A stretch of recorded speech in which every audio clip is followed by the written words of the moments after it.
자, 오늘은 사도행전 16장 말씀을 보도록 하겠습니다.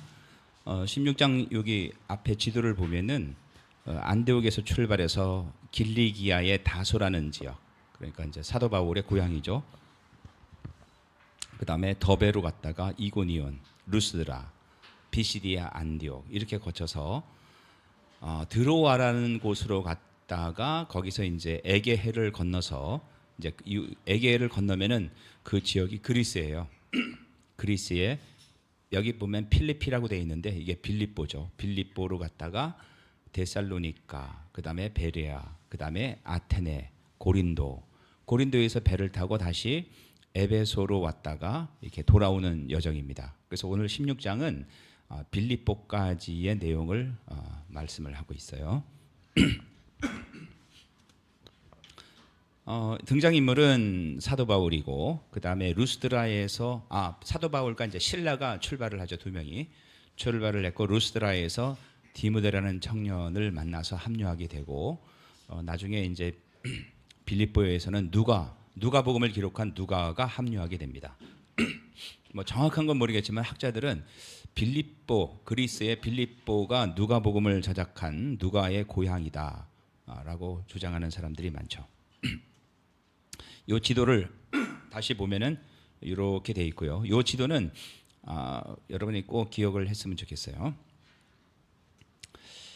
그래서 그 16장을 좀 정리를 하면은 빌립보 이전의 활동과 빌립보 이후의 활동은 둘로 나눌 수가 있고, 빌립보 이전의 활동은 루스드라에서 이 갈라디아 지방이죠.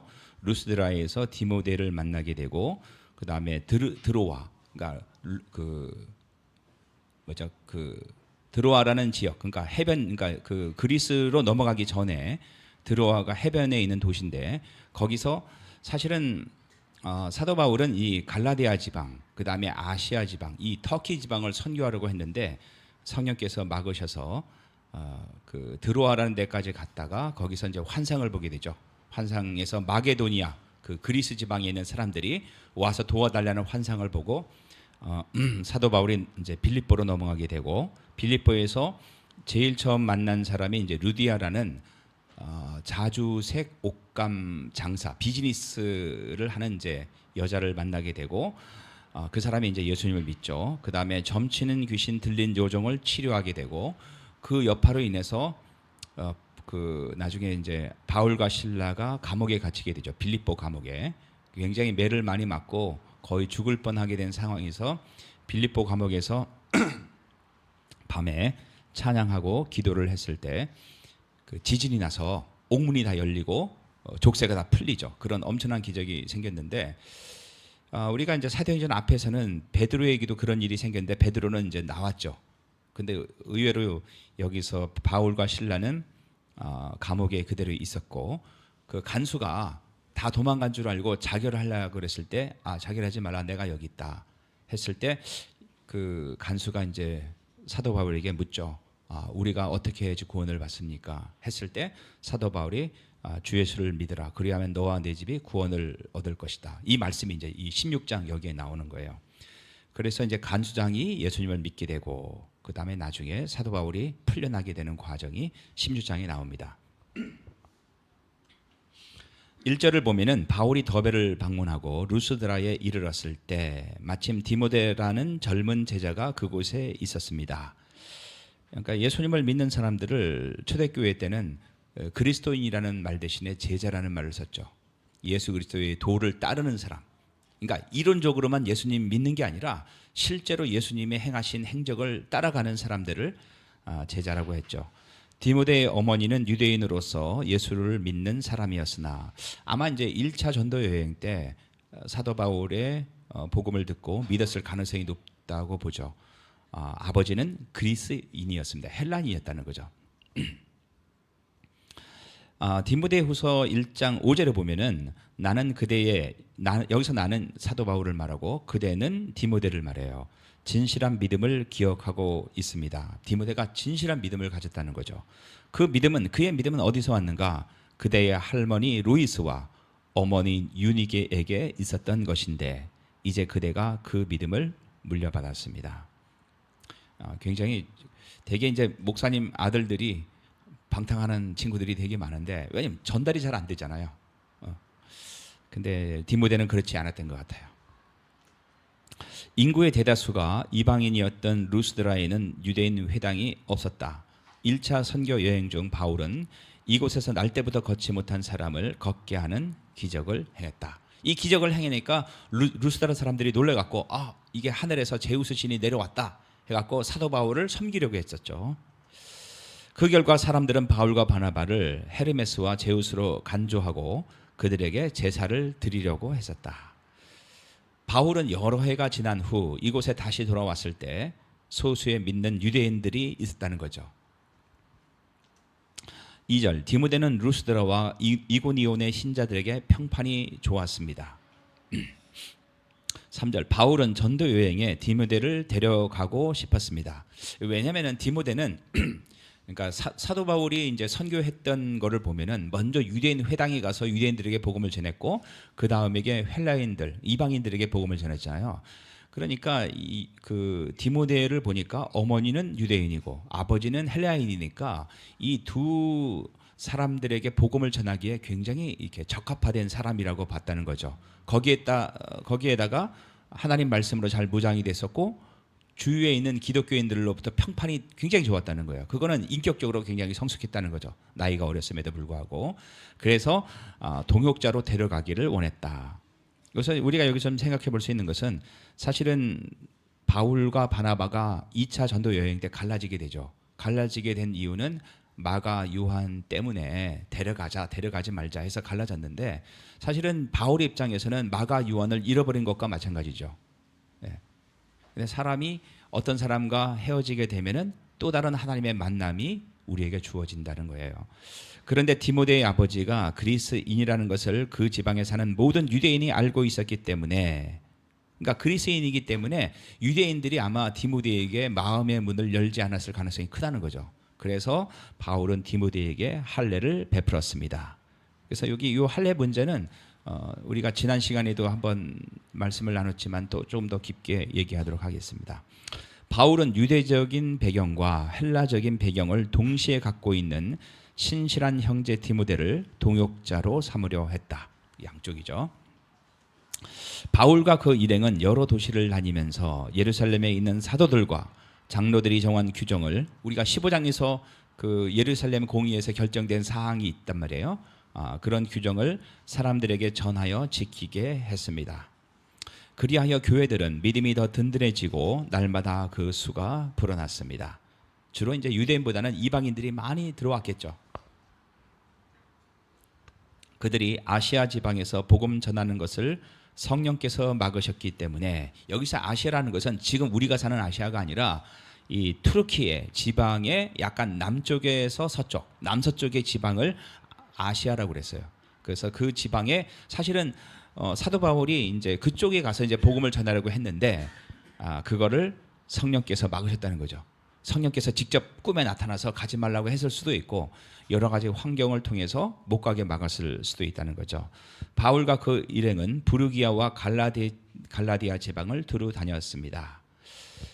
7절 그들은 무시아 지방 가까이 이르러서 비두니아로 가려 했습니다. 여기 무시아가 보면은 여기 보면은 마우스가 보이나요? 안 보이죠? 무시아가 여기예요. 여기 이 미시아라고 쓴 데가 무시아예요. 무시아 여기 보니까 무시아 지방 가까이 갔을 때 비두니아로 가려고 했습니다. 비두니아는 저 위에죠. 북쪽으로 가려고 했단 말이죠. 북쪽으로 여기 비티니아라고 쓴 데 있죠. 여기를 갖다가 이제 비두니아라고 했는데 이 북쪽으로 가려고 했는데 또 예수의 영이 허락하지를 않았다. 성령께서 못 가게 막았다는 거죠. 그러니까 우리는 인간이 계획을 세우는 것은 잘못된 게 아니에요. 하지만은 또 하나님의 계획이 있다는 거죠. 그래서 하나님의 계획이 우리를 막아서 전혀 다른 곳으로 인도했다는 거죠. 자, 아시아가 어디냐면은 이쪽이 아시아예요. 여기 소아시라고 그러는데 여기 소아시아의 수도가 에베소예요. 우리가 에베소서 있잖아요. 이쪽으로 가려고 했는데 성령이 막으시고 또 북쪽으로 가려고 하니까 성령이 막으시고 남쪽도 막고 북쪽으로 막고 그럼 어디를 가야 됩니까? 서쪽으로 가야죠. 이 서쪽으로 가서 어디를 가게 되냐면은 이게 트로아스라는데 이게 이제 우리 개역 성경에는 드로아라고 되어 있어요. 그래서 이제 우리는 이제 성경을 읽을 때, 왜 성령께서 막으셨을까를 생각하고 읽어야 돼요. 제가 어젠가 그저께 저기 무슨 동영상 하나 올린 거 봤습니까? 그 어떤 저 교수님이 있잖아요. 그분 이름 까먹었는데, 그 보신 분 한번 손 들어보세요. 한 명밖에 없어요. 광은이 내가 선물을 줘야 되겠네. 꼭 보세요. 그게 이제 그 이승현 선교사가 공부하는 학교의 구약학 교수거든요. 근데 제가 이제 그 강의를 보고 이건 너무 탁월한 강의다. 탁월한. 그러니까 여러분들의 신앙이 이게 누구한테 의탁하면 안 돼요. 여러분이 직접 성경을 보고 깨달아야 돼요. 근데 성경을 읽는 과정에서 어떤 마음으로 성경을 읽어야 되는가를 신학자가 너무 정확하게 얘기를 했어요. 저는 절대로 그런 강의를 할 수가 없어요. 그분이 서울대 나오신 굉장히 훌륭하신 분이에요. 그다음에 미국에서도 공부하고 영국에서도 공부하고, 우리나라 구약학 교수들 중에서는 뭐 거의 첫째 둘째 가는 굉장하신 분이니까 젊은 사람이에요. 아마 저랑 나이가 비슷하든가 그럴 거예요. 그러니까 그분 올렸으니까 그거를 썸머리에서 올리시는 분들은 제가 다음 주에 제가 영양제 하나 갖다 드릴게요. 꼭 보세요. 꼭. 그래서 그들은 무시아를 지나서 드로아로 내려갔습니다. 성령께서 소아시아의 남부, 중부, 북부 어디에서도 일하지 못하게 막으셨다는 거죠. 꿈에 나타나서 환상 속에서 가지 말라고 했을 수도 있고, 아니면은 여러 가지 환경을 통해서 뭐 비가 많이 와서 길이 끊어졌다든지 뭐 박해가 있다든지 여러 가지 이유로 인해서 성령께서 막으셨다. 남은 것은 서쪽 지역, 즉 유럽 쪽이었다. 그러니까 성령의 뜻은 유럽에 가서 선교하기를 원했다는 거죠. 그래서 바울 일행은 무시아를 지나서 드로아로 내려갔다. 이 트로아스라는데, 이 드로아는 이제 항구 도시죠. 여기서 이제 요 앞에 있는 바다가 에게해라는 데예요. 에게해를 건너가면 이제 그리스 지방이 되는 거예요. 드로아는 마게도냐의 항구 도시로 네아폴리로 배를 타고 이동할 수 있었으며, 네아폴리는 이제 그리스 땅이에요. 네아폴리로부터 로마까지는 육상 도로로 연결되어 있었다. 드로아는 소아시아 북서쪽 끝에 있는 해안 도시이다. 트로이 목마로 유명한 옛 도시 트로이가 드로아에서 북쪽 40km 떨어져 있었다.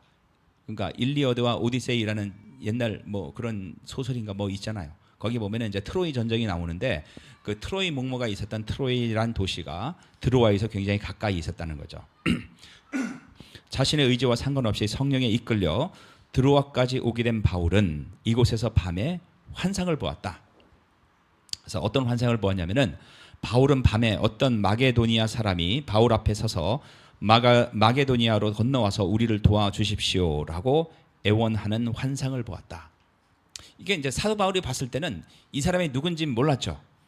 근데 이제 가서 마게도니아에서 네아폴리로 갔다가 네아폴리에서 이제 간 지역이 빌립보예요. 빌립보에서 사도 바울이 세 사람을 만나게 되죠.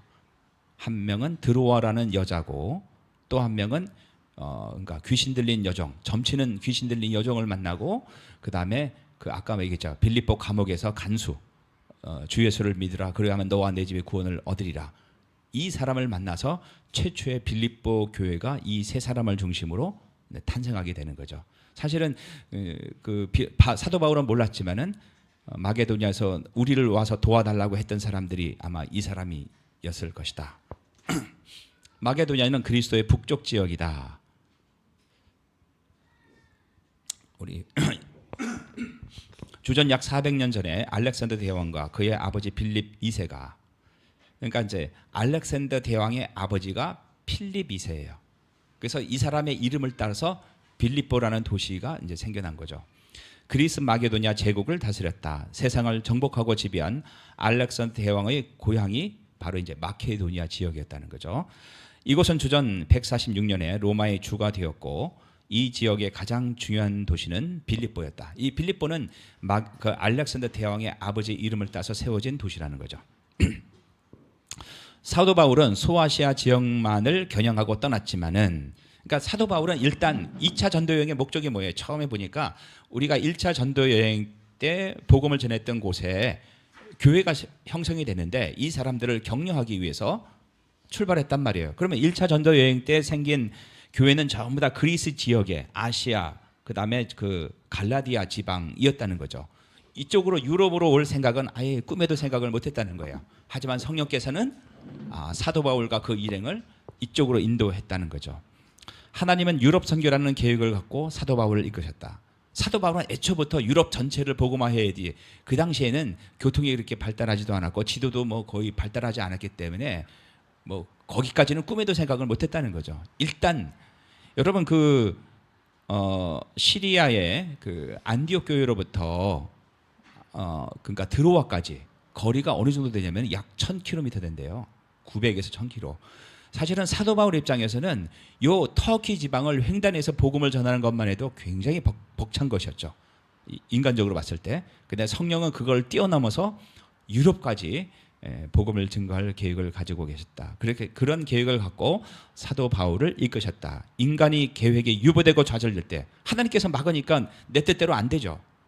근데 우리는 내 뜻대로 안 될 때 하나님 이럴 수가 있습니까? 따지지만은 사실은 하나님의 더 큰 경륜이 더 큰 계획이 이루어지는 시작점이라는 거죠. 그래서 뭐 원래 자기 뜻대로 안 될 때 너무 실망할 필요 없어요. 더 큰 하나님의 계획이 있다는 거죠. 어떤 사람은 대학에 떨어지고 어떤 사람은 뭐 직장에 취직이 안 되고 걱정할 필요 없어요. 하나님의 또 다른 계획이 있다는 거예요. 10절 바울이 그 환상을 본 뒤에 우리는 하나님께서 우리를 부르셔서 마케도니아 사람들에게 복음을 전하게 하셨다고 확신하고는 즉시 마케도니아로 떠날 준비를 했습니다. 10절부터 재미있는 건 뭐냐면은 바울이 그 환상을 본 뒤에 바울이 하나님께서 우리를 부르셔서 이렇게 해야 되는데 주어가 갑자기 바울이 아니라 우리로 바뀌어요. 그러니까 우리로 바뀌었다는 얘기는 누가 포함이 될까요?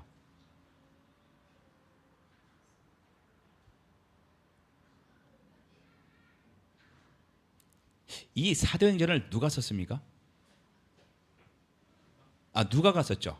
누가가 쓰니까 이때부터 이게 우리 안에 누가가 들어가는 거예요. 그래서 이때부터 지금 아까 처음에는 사도 바울과 실라와 디모데가 합류해서 이제 다닌단 말이에요. 그럼 이 10절서부터는 누가 합류하게 되냐면 누가가 합류하게 돼요.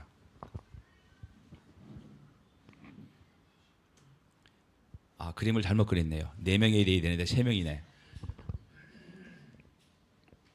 그래서 제가 아까 말한 이근주 교수인가 그럴 거예요. 김근주 교수인가 보다. 그 사람 강의를 한번 좀 잘 들어보시면은 성경을 하나님께서 우리에게 주신 이성과 지혜를 가지고 보라는 거예요. 따져서 보라는 거죠. 여기서 왜 갑자기 우리가 됐을까? 그런 식으로 봐야지 성경을 좀 더 깊게 볼 수 있다고 이제 얘기를 해요. 갑자기 안 넘어가네.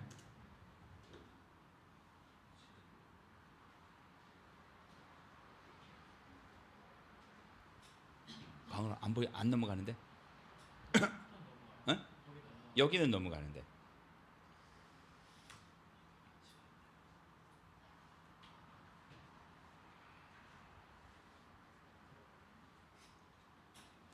그래서 그럴 줄 알고 제가 카톡에 올려놨으니까 우리 일단 진도는 나가도록 해요.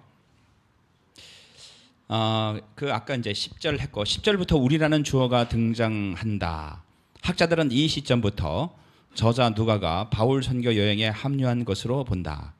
이 선교 단위는 바울, 실라, 디모데, 누가 적어도 이렇게 4사람이 있었을 것이다.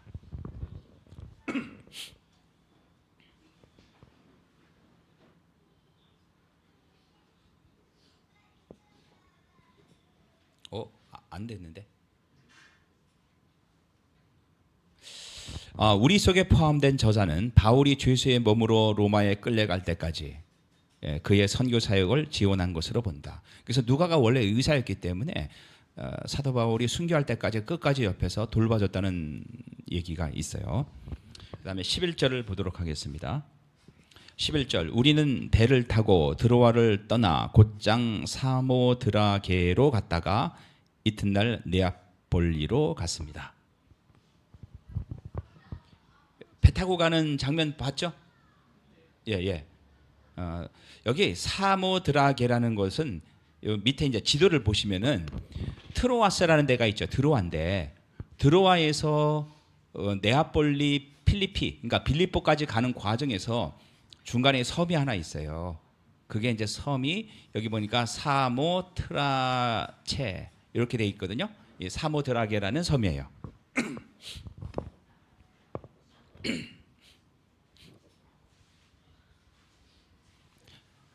그래서 이 사모드라게 섬이 제가 이제 사진을 올려놨는데 이게 최근에 있는 사모드라게 섬이에요. 그래서 나중에 좀 여러분 여유가 되시면은 2차 전도 여행을 쫙 따라서 터키 여행을 가서 좀 사진 좀 찍어 오세요. 사진 좀. 내가 인터넷 찾아보니까 별로 없더라고.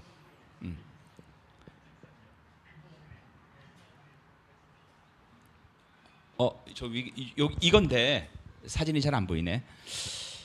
사모드라게 섬이에요. 여러분 그 버킷리스트에 꼭 집어넣으세요. 죽기 전에 가봐야 될 곳. 근데 그 사모드라게 섬은 어떤 섬이냐면은 이제 나왔다. 잠깐만. 이제 나오네. 요렇게 할까 아니면 전체 화면으로?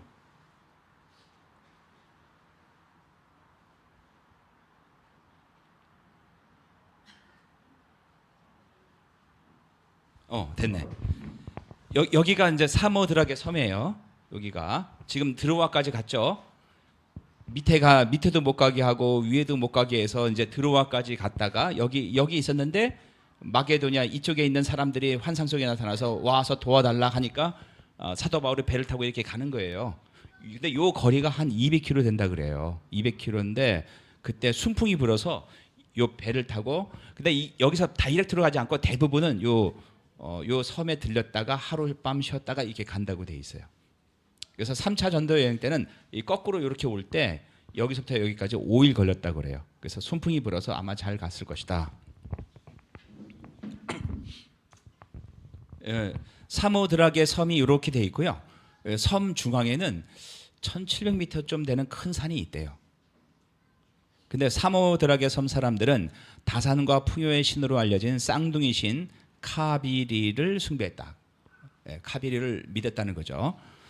이 섬에는 펜가리라는 해발 1700m의 높은 산이 있었다. 펜가리라는 높은 산이 있었어요. 사람들은 이 산 정상에서 그리스 신화의 포세이돈이 트로이를 내려다보고 있다고 해서 포세이돈의 섬이라고 불렀다. 그러니까 성경에는 사모드라게라고 나오는데 우리가 그리스 신화에 보면은 포세이돈 나오잖아요. 포세이돈이 딱 이렇게 삼지창 같은 거 들고 있다가 지나가는 배들 공격하고 그 있던 섬이 바로 여기였다는 거죠. 12절 다시 네아폴리를 떠나서 로마의 식민지요 마케도니아 지방의 중심 도시인 빌립보로 갔습니다. 이게 이제 실제 빌립보 지역의 유적이래요. 우리는 며칠 동안 그곳에서 머물렀습니다. 빌립보는 알렉산더 대왕에 의해 건설되었고 그의 붙인 이름을 따서 붙여졌다. 주전 4세기에 로마의 식민지로 승격되기 이전 빌립보는 옥타비아누스와 안토니우스 대 브루투스와 카시오스 간의 권력 투쟁의 중심지였다. 옥타비아누스 진영이 승리함으로 빌립보를 군사 식민지로 규정했다. 빌립보는 퇴역 군인들의 정착지로 선택되었다. 두 차례 이주 정책으로 빌립보는 로마의 직할 식민지의 지위를 획득했다. 그래서 대부분이 이제 이주해서 도시가 형성이 됐는데 주로 이제 은퇴한 군인들이 많이 살았다는 거죠. 은퇴한 군인들, 이방인들 이런 사람들이 와서 살게 됐다. 그리고 여기가 이제 로마의 직할 식민지 지위를 얻어서 이곳에 이제 시민권을 획득하면은 엄청난 특권들이 주어졌다는 거죠.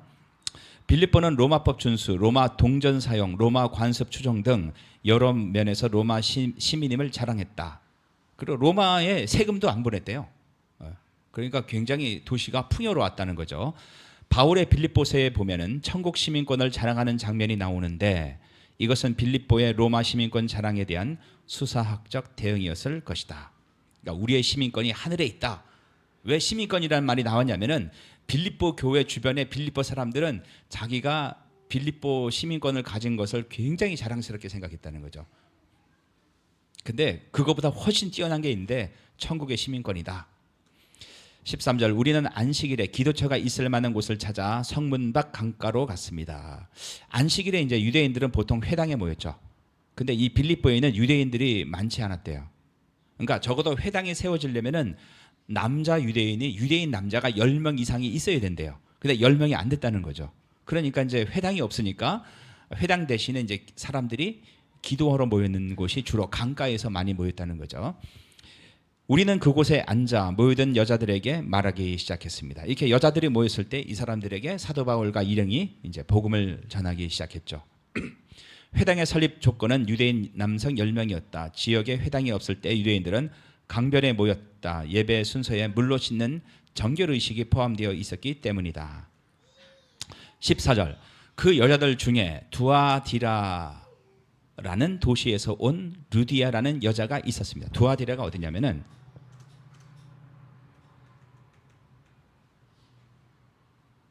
여기 보면은 두아디라 여기 티아티라라고 돼 있죠. 여기가 두아디라예요. 그러니까 이 여자의 고향은 본래 이쪽 아시아 지방이에요. 여기서 비즈니스를 하러 빌립보로 간 거죠.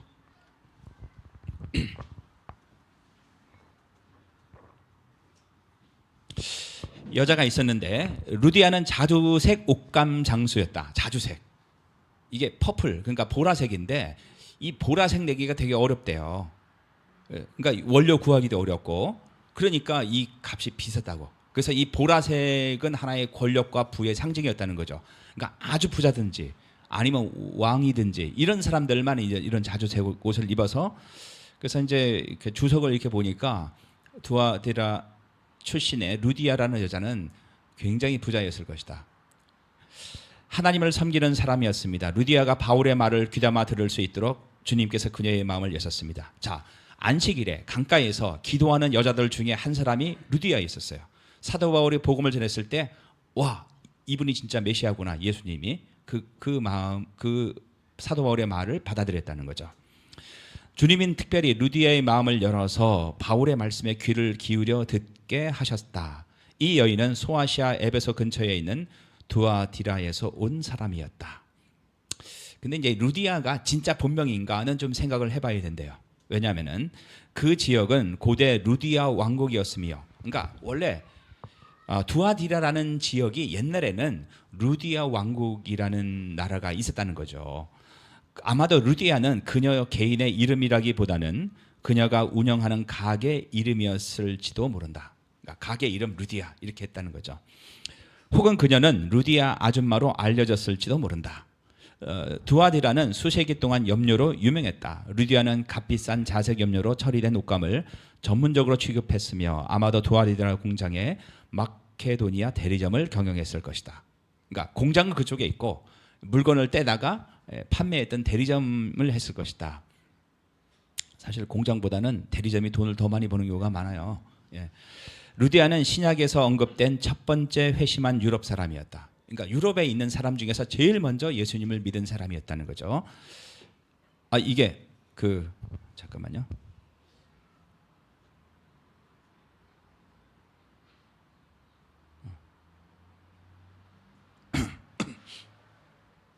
여기서 자색은 페니키아의 두로 해안가에 서식하는 달팽이에서 극소량만 수집되는 매우 비싼 염료였대요. 요 달팽이에서 뭐 얼마큼 되겠어요.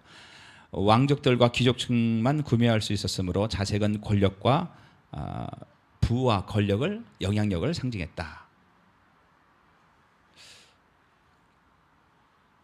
됐고 다시 안 넘어갔네.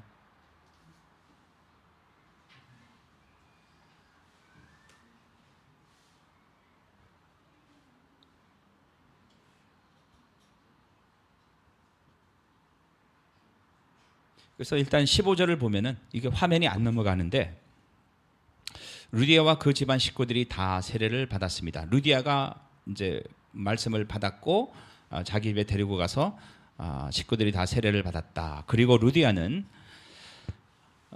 이제 뭐라고 말을 하냐면은 제가 참으로 주님을 믿는 사람이라고 생각하신다면 저희 집에 오셔서 머물러 주십시오라고 간청하면서 우리를 자기 집으로 데리고 갔습니다.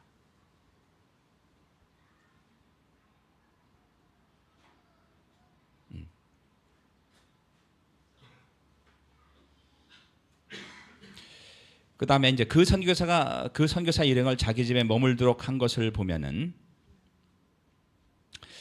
그녀가 재력가였음을 알 수 있다.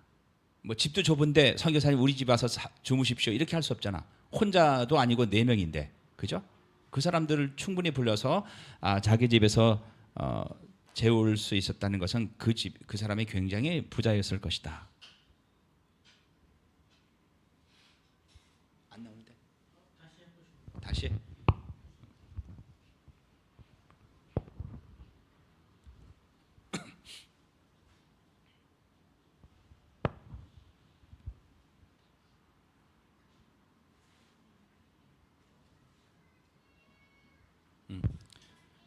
뭐 집이 좀 괜찮죠?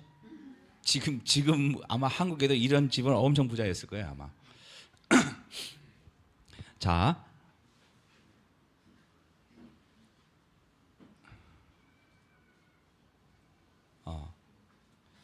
바로 루디아 가정에서 빌립보 교회가 출발하게 되었고 이 교회는 유럽 선교의 초석이 되었다. 그러니까 유럽의 최초의 교회가 어디냐? 루디아의 집이었다는 거죠. 빌립보 교회는 끝까지 바울의 선교 사역을 위해 물질적인 지원을 아끼지 않았다. 그래서 모두가 부자가 될 수는 없지만은 또 하나님이 여러분들에게 축복을 주셔서 어떤 재정적인 축복을 줬다면은 그것이 여러분이 하나님이 선교를 위해서 쓰라고 나에게 주신 축복이다, 은사다 이렇게 생각했으면 좋겠어요. 성령 하나님은 이러한 임무를 준비하고 계셨기 때문에 마게도냐의 환상을 통해서 바울이 이곳에서 선교 사역을 시작하게 하신 것이다. 바울은 몰랐죠. 가보니까 이미 준비된 사람이 있었단 말이에요. 이런 든든한 후원을 통해서 마음껏 사도 바울이 유럽 전체를 선교하게 되었다는 거죠. 16절, 하루는 우리가 기도처로 가다가 귀신 들린 여종 하나를 만났습니다. 그 여종은 점을 쳐서 자기 주인들에게 많은 돈을 벌게 해주던 여자였습니다. 그러니까 여기 말한 종인데 쉽게 번역을 하면 노예예요. 점치는 노예예요. 이 여자를 앞세워서 실제 주인들이 굉장히 많은 돈을 착복을 했죠. 점치다는 그리스 신화에서 아폴로가 델포이 근처에서 죽인 거대한 암뱀의 이름인 피티아에서 유래한 단어이다. 점치다라는 것이. 저는 뭐 그리스 신화를 애들 볼 때 만화책으로 대충 봤는데 좀 볼 필요가 있을 것 같아요. 성경을 이해하기 위해서. 델포이 주민들은 이 일을 기념하기 위해서 아폴로 신전을 세웠다. 아폴로 신전에서 일하는 여제사장들을 PTI라고 불렀으며 이 뱀의 귀신으로 점을 치는 자들을 피톤이라고 불렀다. 오늘날 영어로 구렁이를 파이썬이라고 하는데 이 거대한 뱀에서 유래한 것이다. 파이썬은 무슨 컴퓨터 프로그램 언어 아니에요 이거? 철자가 맞아 이거? 파이썬 맞아? 그게 그리스 신화에 나오는 뱀이었네. 사람들은 아폴로가 그 뱀의 형태로 나타나며 그를 열광적으로 따르는 여자 점쟁이들에게 투시력을 불어넣어 준다고 생각을 했다는 거죠. 그래서 많은 돈을 주고 자신들의 미래를 그 여종에게 맡겼다는 거죠. 17절. 근데 이제 그 여자가 바울과 우리를 따라오면서 바울과 실라와 누가와 디모데를 따라다니면서 큰 소리로 이 사람들은 가장 높으신 하나님의 종들이다. 이 사람들은 여러분에게 구원의 길을 전하고 계시다라고 외쳤습니다. 맞는 얘기입니까? 틀린 얘기입니까? 맞는 얘기죠. 근데 맞는 얘기인데 귀신 들린 사람이 이 말을 하니까 맨날 하니까 사도 바울이 힘든 거예요. 그 여자가 며칠이고 계속 이렇게 하자 참다 못한 바울은 돌아서서 그 귀신에게 내가 예수 그리스도의 이름으로 내게 명령한다. 그 여자에게서 나오너라 라고 말했습니다. 그 순간 귀신이 그 여자에게서 나왔습니다. 귀신이 나오니까 어떤 일이 벌어졌을까요? 그 여자는 뭔가 점치는 능력을 상실했겠죠. 귀신의 힘을 빌어서 그러면 그러니까 점치는 능력을 상실했으면은 누가 손해를 봐서 그 뒤에서 여종을 내세워서 돈을 벌었던 주인들이 손해를 보게 됐단 말이에요. 여종의 주인들은 돈을 벌 희망이 사라진 것을 보고 바울과 실라를 붙잡아서 광장에 있는 관리들에게로 끌고 갔습니다. 광장은 장터였을 뿐 아니라 도시 공공생활의 중심지였다. 사람들은 바울과 실라를 스트라테고이, 즉 로마 식민지에서 치안 판사 역할을 했던 두 관리에게 데려갔다. 그들이 바울과 실라를 로마 관리에게로 데려가서 말했습니다. 이 사람들은, 여기서 이제 그들이라는 것은 점치는 그러니까 귀신 들린 여종을 뒤에서 이렇게 그러니까 조종했던 그 주인들을 말하죠. 이 사람들은 유대인들인데 우리 도시에서 소란을 피우고 있다. 이들은 우리 로마 사람들로서는 받아들이거나 실천할 수 없는 풍습을 전하고 있다. 그러니까 쉽게 말하면 종교를 전하고 있다. 빌립보는 로마법 통치 아래에 있었다. 그리고 이방 종교를 전하는 것은 중대한 범죄였다. 공식적으로 로마 시민은 국가의 공적 재가를 받지 않은, 그러니까 쉽게 말하면 국가에서 허락하지 않은 종교를 받아들이거나 예배하거나 믿을 수 없었다는 거예요. 군중들도 합세하여 바울과 신라를 공격했습니다. 로마 관리는 바울과 신라의 옷을 찢고 매질을 하라고 명령했습니다. 우리가 이제 그 고린도 전서인가 후서에 보면은 사도 바울이 매 맞아서 한 3번 죽을 뻔했다고 그랬는데 그 중에 한 번이 여기였다는 거죠. 그들은 바울과 신라를 호되게 때린 뒤에 감옥에 가두었습니다. 그리고 간수에게 그들을 잘 지키라고 명령했습니다. 엄청 아팠고, 자, 복음을 위해서 수고했는데 돌아오는 것은 매질과, 그죠? 얼마나 억울했겠어요. 간수는 그 명령을 받고 바울과 신라를 깊숙한 감옥에 가두고 그들의 발에 쇠그랑을 단단히 채웠습니다. 한밤중에 바울과 신라는 하나님께 기도를 하며 찬송을 불렀습니다. 다른 죄수들도 그들의 기도와 찬송 소리를 듣고 있었습니다. 말이 안 되잖아요. 매 맞아 거의 죽게 된 사람들이 불평하고 불만하고 뭐 이래야 되는데 오히려 하나님께 감사하고 찬송을 불렀을 때 듣고 있었다. 근데 이 듣다라는 말이 헬라어로 에파크로 아오마이라는 말인데 어떤 뜻이냐면은 깊은 관심을 가지고 경청하다, 그런 뜻이래요. 아니, 저 사람들은 도대체 어떤 사람들이길래 이 어려운 상황에서 감사하고 찬송을 할까? 마음이 터툴리안이라는 이제 초대교회 지도자 중에 한 사람은 이런 얘기를 했어요. 마음이 천국에 가 있는 사람은 그 발이 착고에 채워져도, 그러니까 쇠사슬에 채워져도 아무런 감각이 없다. 어떤 고난이 와도 그게 고난이 아니라는 거죠. 우리가 고난을 받을 때 너무 힘들고 고통스럽다는 얘기는 마음이 천국에 있는 게 아니라 이 세상에 있기 때문에, 남들과 똑같이 살기 때문에, 남들보다 더 부자가 되려고 하기 때문에 그렇다는 거예요. 26절. 그러니까 그 어려운 상황에서 감사하고 찬양하고 기도했을 때 어떤 기적이 발생했냐면은 갑자기 감옥까지 흔들릴 정도의 큰 지진이 발생했습니다. 감옥문이 모두 열리면서 죄수들이 묶고 있던 사슬들도 다 풀렸습니다. 그러니까 이제 사도 바울과 신라만 풀린 게 아니라 거기에 있던 모든 죄수들의 사슬이 다 풀렸다는 거죠. 간수가 잠에서 깨어 감옥문이 다 열린 것을 보고는 죄수들이 벌써 도망쳤을 것이라고 생각하고 칼을 꺼내어 자결하려고 했습니다. 그러니까 당시 법에 의하면은 도망가면은 그 벌을 저 간수가 받는 거예요. 근데 이제 사형수나 여러 가지 무기징역이나 이런 사람들이 있을 거 아니에요. 그 사람들이 다 도망가면은, 다 플러스 하면은 당연히 간수는 죽고도 남죠. 그래서 실제로 사도 바울이 베드로가 나왔을 때 다 간수들이 죽었다는 얘기가 나오잖아요. 28절. 그러자 바울이 큰 소리로 소리쳤습니다. 당신의 몸을 해하지 마시오. 우리는 도망가지 않고 다 여기에 있습니다. 그러니까 간수가 얼마나 마음이 놓였겠어요. 간수가 등불을 달라고 해서 안으로 뛰어들어가 두려워 떨면서 바울과 신라 앞에 엎드렸습니다. 아마 간수도 그 어려운 가운데서 사도 바울과 신라가 찬양하고 기도하는 것을 봤을 거예요. 그러니까 뭔가 남다르게 생각했는데 그런 기적이 벌어나고 또 이 사람이 자기한테 그런 위로의 말을 전해주는 것을 보고, 이 사람 안에는 뭔가 소망이 있다, 하나님이 있다라고 이제 이 사람이 믿은 거죠. 그리고 그들을 바깥으로 데리고 나와서 선생님들, 제가 어떻게 해야 구원을 받을 수 있겠습니까? 라고 물었습니다. 바울과 신라가 간수에게 말했습니다. 주 예수님을 믿으십시오.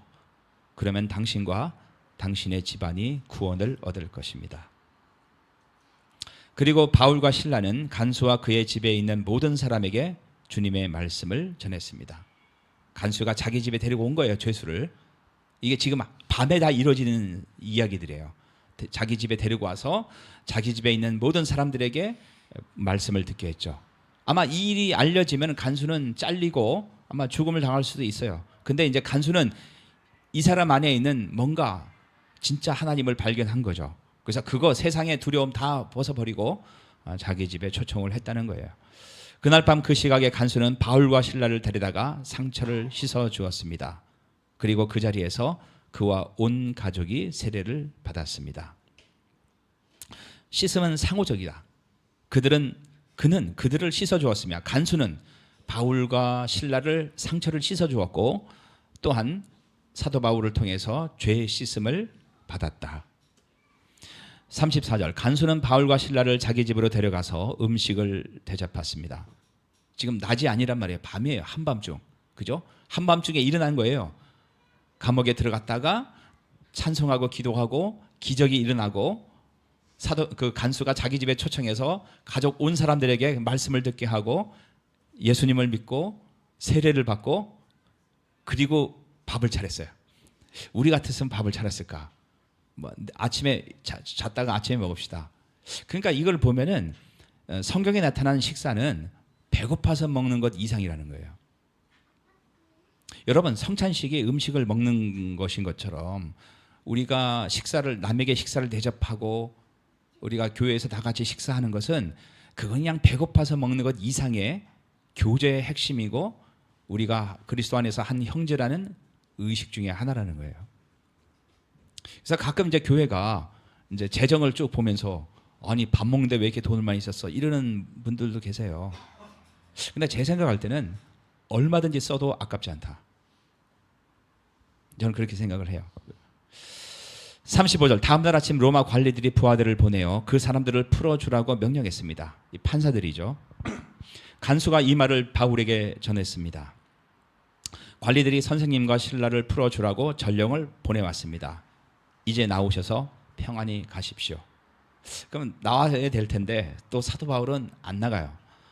하지만 바울은 그들에게 이렇게 말했습니다.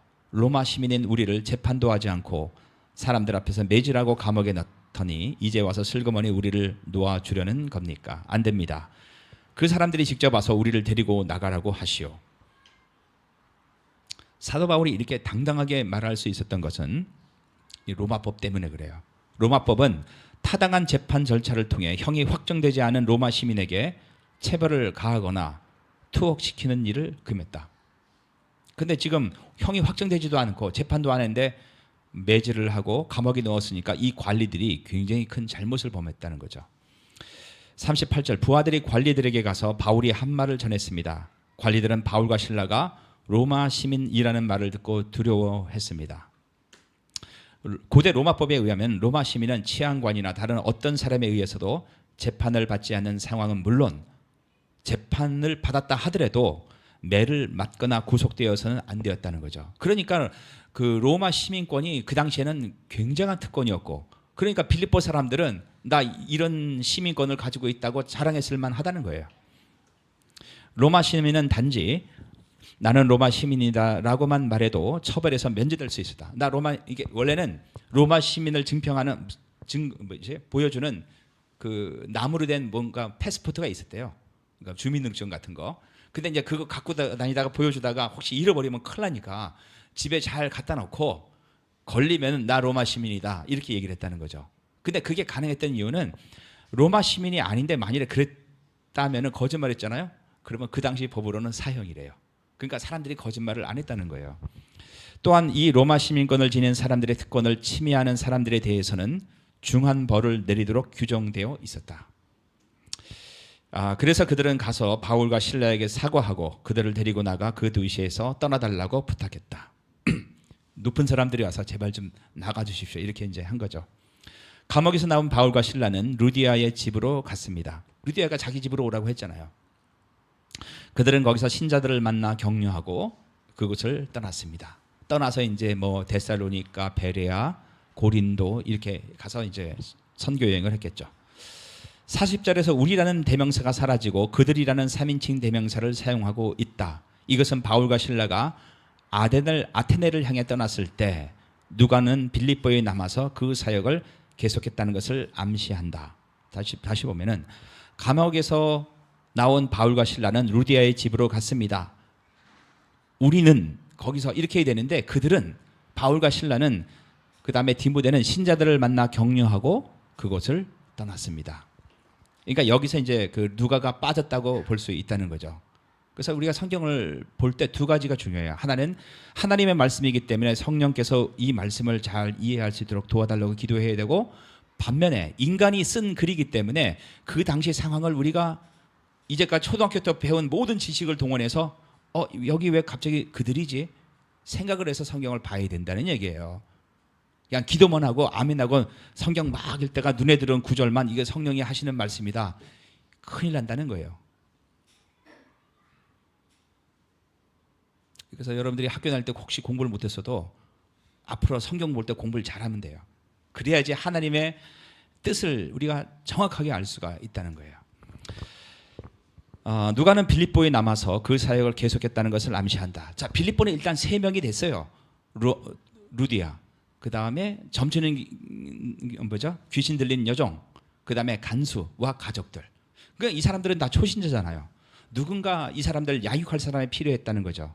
누가가 이제 그 역할을 했고, 나중에 이제 사도 바울이 돌아왔을 때 이 빌립보 교회가 굉장히 커져 있다는 것을 보게 되죠.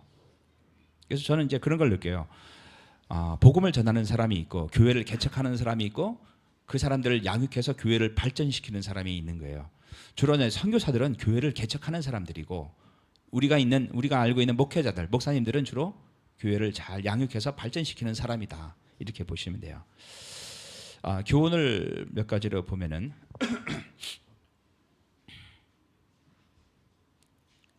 어떻게 재밌습니까?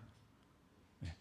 저는 사실은 제가 원래는 갈라디아서를 설교하려고 1시간 만에 그 책을 보다가 권현경 교수라고 신약학에서 굉장히 유명한 교수예요. 그 사람이 쓴 갈라디아서 산책이 있어요. 한 300 몇 페이지 돼요. 이거 정리해서 설교를 해야 되겠다. 그거를 금요일 오전까지 읽었는데 내용은 좋아요. 근데 이거를 정리하려고 보니까 이거는 절대로 하루 이틀에 정리되는 게 아니더라고. 그래서 이 길을 잘못 들었다. 그래서 금요일 밤부터 설교를 준비했는데 도저히 시간이 안 돼갖고 자다 깨다 거의 잠 못 자고 설교를 준비한 거예요. 근데 이제 그렇게 졸면서 설교를 준비했는데도 좋았던 거는 성경이 이렇게 공부하니까 너무 재밌구나. 그래서 그 어떤 목사님이 그런 얘기를 했어요. 성경은 이 압축된 것과 같다. 그러니까 종이를 갖다 딱 접으면은 이렇게 압축이 되잖아요. 그래서 대충 보면은 그 사이사이를 못 본다고. 근데 조금 들어가서 그 당시 상황, 문화, 역사 이걸 잘 보면은 굉장히 깊은 내용들이 많다는 거예요. 여러분 한번 성경을 그렇게 한번 공부를 해보세요. 그러니까 여러분이 설교를 듣는 것보다는 여러분이 이렇게 공부를 해서 정리를 하면요, 진짜 하나님의 음성을 들을 수가 있어요. 저는 대학교 다닐 때 큐티를 이제 매일 성경으로 했는데 그 매일 성경을 보면 좀 어려운 내용이 많잖아요. 그래서 매일 성경 마태복음이다. 그러면 주석서 같은 게 성서의 유년에서 나왔다고. 두껍지도 않아요. 얇아요. 근데 그 내용이 굉장히 좋았어요. 저한테는. 근데 주로 어떤 사람들이 있었냐면 영국에 있는 사람들이나 그 호주에 있는 사람들이 있었어요. 저는 이제 그 사람들이 다 교수인 줄 알았죠. 나중에 보니까 평신도예요. 호주에 있는 평신도가 주석을 쓴 거예요. 그래서 우리가 한국 교회는 성도들은 많죠. 예배당도 크고 한국 교회가 세계에서 제일 이렇게 쓰임 받는 것처럼 착각하지만은 사실 깊이적인 성도들 한 사람 한 사람 깊이를 보면은 한국은 영국이나 호주의 크리스찬들보다는 못하다고 저는 생각을 해요. 그러니까 그 사람들은 다 개인적인 그 성경을 연구하는 자기 방이 있잖아요, 서재가. 그러니까 우리는 그러니까 주중에는 하나도 안 보고 주일날 와서 설교로 다 때우려고 한다고. 그러니까 제가 이렇게 설교를 좀 길고 복잡하고 자세히 하는 이유는 여러분 이렇게 하다 보면요, 여러분도 저거 나도 할 수 있겠다. 중학교 이상 나온 사람들은 다 할 수 있는 거예요. 그래서 여러분들이 한번 성경을 개인적으로 한번 공부해 봤으면 좋겠어요. 첫 번째, 디모데의 할례와 디도의 할례. 디모데는 할례를 받았습니까? 안 받았습니까? 받았죠. 근데 디도는 갈라디아서에 보면은 할례를 안 받아요. 누구는 할례를 주고 왜 누구는 할례를 안 주냐 이거죠. 유대교는 유대인이 이방인과 결혼하는 것을 금했다. 일단은 유대인 이방인들과 결혼하지 말라. 그럼에도 불구하고 이런 결혼이 실현되면 자녀들을 반드시 유대인으로 키워야 했다. 그들은 어머니가 유대인이면 아들도 유대인이라고 했다. 그러니까 아들도 유대인처럼 키웠다는 거예요. 그러니까 유대인처럼 키웠다는 얘기는 당연히 할례를 받게 했다는 거죠. 그럼에도 불구하고 디모데가 어렸을 때 할례를 받지 않은 것은 할례를 받아야 되는데 할례를 안 받았어요. 그에 대한 법적인 권리를 지닌 헬라인 아버지가 반대했기 때문이다. 아버지가 헬라인이니까 반대를 했겠죠. 하지만 디모데는 어렸을 때부터 회당을 출입하며 유대인 아이들처럼 성경 교육을 받았다. 디모데후서 3장을 참고를 해보면 그래요. 디모데를 아는 유대인들은 그의 어머니가 유대인이며 아버지는 헬라인이라는 사실을 알고 있었다. 당시 유대인들은 어머니가 유대인인데 아이가 할례를 받지 않으면 언약을 배신한 변절자로 간주했다. 그들은 이런 사람들과 상종하지 않으려 했다. 그러니까 이제 유대인들에게 복음을 전해야 되는데 디모데가 할례를 안 받으면 복음을 전할 수가 없잖아요. 만약 디모데가 이방인뿐 아니라 유대인을 상대로 선교하고자 한다면 그는 반드시 할례를 받아야 했다. 할례를 받지 않으면 유대인들이 디모데에게 마음의 문을 닫고 말할 기회조차 주지 않을 것이기 때문이다. 사도 바울은 선교 전략적 차원에서 할례를 받아야 구원을 받는 것이 아니라 선교 전략적인 차원에서 디모데에게 할례를 베풀었다는 거죠. 만일 디모데의 어머니도 이방인이었다면은, 그러니까 엄마도 이방인, 아버지도 이방인이면은 할례가 필요 없으며 바울도 할례를 받게 하지 않았을 것이다. 이방인 사역자가 할 수 있는 사역에 할례는 어떠한 영향도 주지 않기 때문이다. 그래서 바울은 이방인인 디도에게는 할례를 받게 하지 않았다. 갈라디아서를 보면은 신자는 반드시 준수해야 할 본질적인 것이 아니라면 여러분 할례를 받아도 구원받는 것이 아니고 안 받아도 구원받는 거 아니에요. 중요한 게 아니라는 거죠. 본질적인 것이 아니라면 융통성을 발휘하는 것이 좋다. 복음을 전할 때 특히 다른 사람들을 배려하는 차원에서는 더욱더 그렇다. 복음의 본질에 문제가 되지 않는 것이라면 부드럽게 탄력적으로 접근하는 것도 지혜다. 그래서 이거를 잘 하기 위해서는 어떤 것이 전통이고 어떤 것이 진리인가를 구분해야 돼요. 주일날 11시에 예배 드리는 거 진리입니까? 아니면 전통입니까? 이건 전통이라는 거죠.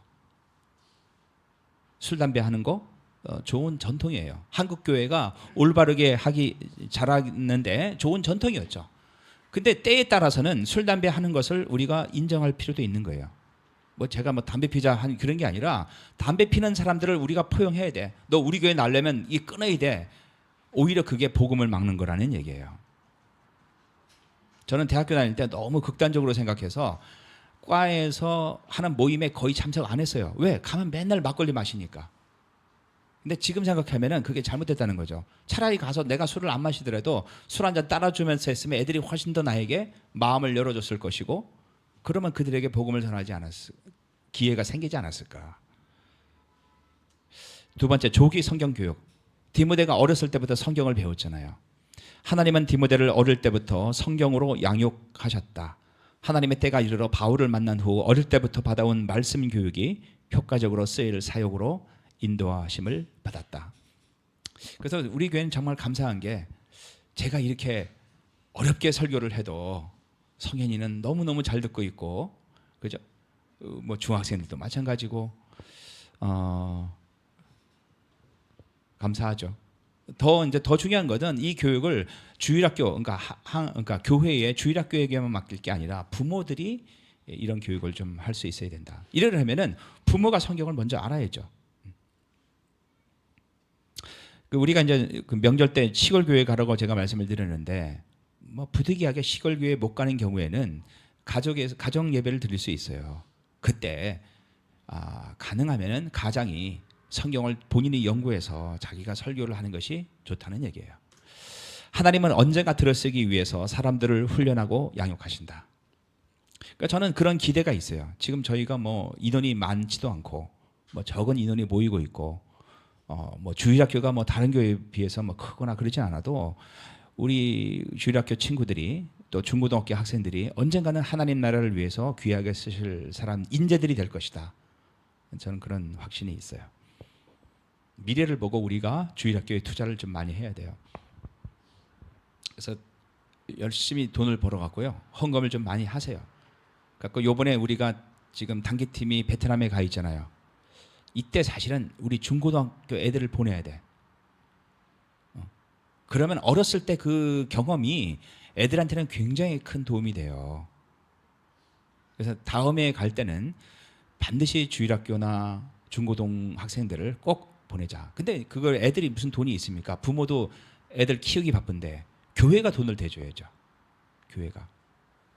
그래서 그런 면에서 여러분들이 헌금을 좀 많이 하시고, 그래서 제 생각은 그래요. 지금 우리가 선교사들 후원을 한 60% 하고 있어요. 60% 하고 있는데 그거는 당연히 지켜야죠. 그다음 나머지 재정은 밥도 좀 먹어야 되고, 또 하나는 좀 많이 좀 이렇게 많은 부분은 우리가 교회 교육에 투자를 해야 된다. 그래서 물론 이제 애들 교재 사고 하는 거는 돈이 얼마 안 들어요.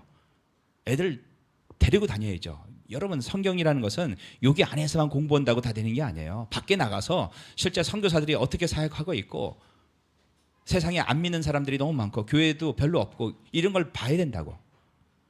그게 우리가 미래를 위한 투자가 아닌가, 그렇게 생각이 돼요. 또 하나는 이제 우리 자녀들을 부모만 키우는 게 아니라 교회가 키우기 때문에, 혹시 이제 여러분들이 이제 우리 대충 가정의 사정을 잘 알잖아요. 어느 집안이 좀 어느 정도 여유가 있고 어느 집안이 조금 좀 부족한 것 같고, 그 혹시 부족한 가정의 애들이 상급 학교를 진학할 때 여러분들이 도와주셔야 돼요. 특히 대학이나 이런 데 갈 때는. 그게 교회의 목적은 뭐예요? 사람을 키우는 거죠. 하나님 나라도 마찬가지고. 그래서 남의 애라고 생각하지 말고 나의 아이라고 생각하고 좀 더 관심을 가졌으면 좋겠어요.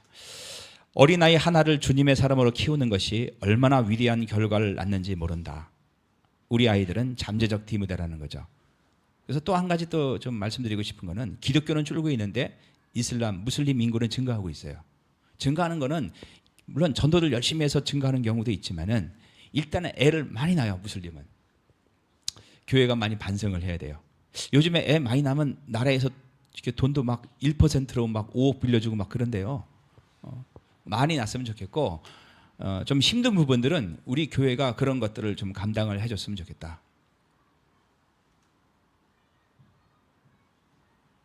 그 성현이랑 또 누가 중학교 들어가죠?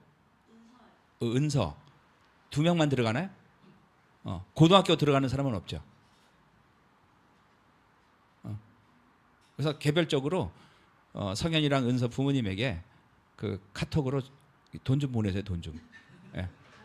아니 뭐 몇십만 원 이렇게 보지 말고 그냥 이렇게 그런 것들이 필요하다는 거예요. 마게도냐로 건너와서 우리를 도우라. 그러니까 마게도냐 환상이죠.